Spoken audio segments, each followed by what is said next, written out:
This morning I was sitting with Spirit, and they started talking to me about manifestation, specifically the fact that there's kind of like an old school version of manifesting, and then there's the wholeness of manifesting that is starting to come forward more and more. And this wholeness is the awareness that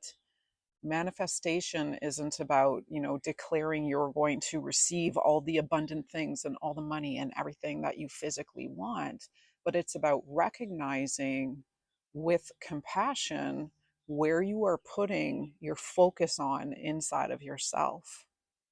And they kind of told me that it's more about coming into the awareness of your thoughts than trying to control your thoughts, because a lot of the old school manifesting is about, think positive thoughts, make sure that you are putting out there what you really want, and if you just focus really really hard, you're going to get it. And there's this belief that kind of got built around this manifestation practice that didn't allow the humanness of our mind,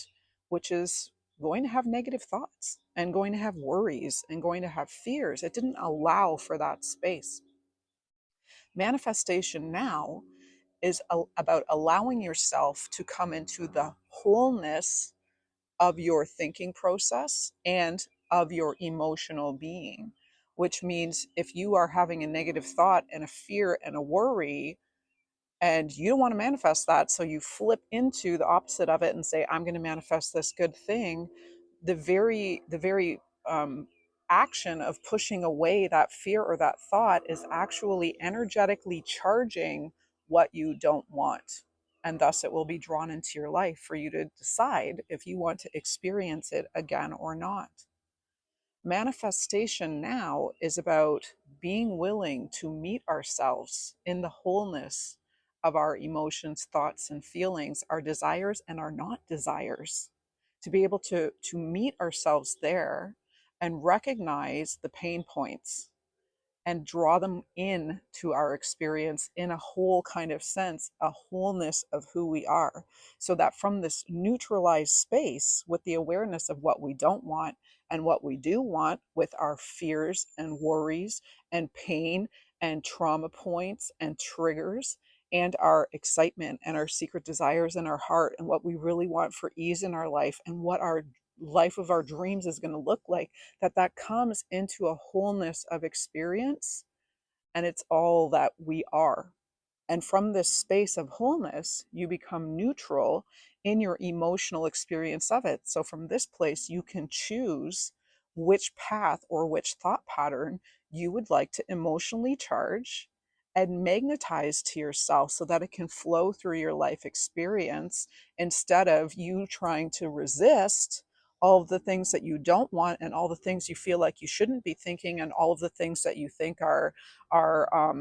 going to punish you, or bad things that are going to happen. The very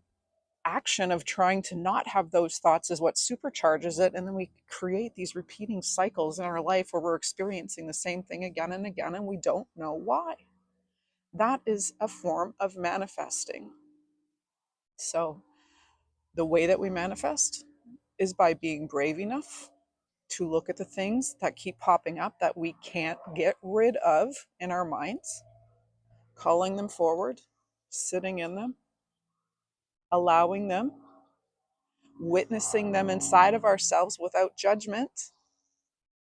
And from this neutralized space, knowing that that's still going to always be there, but we're going to start choosing to have a different experience, because guess what? You've already had all that experience. You don't need to have a negative experience again. You don't need to continue feeling the same things and the same emotions, because you've already had it.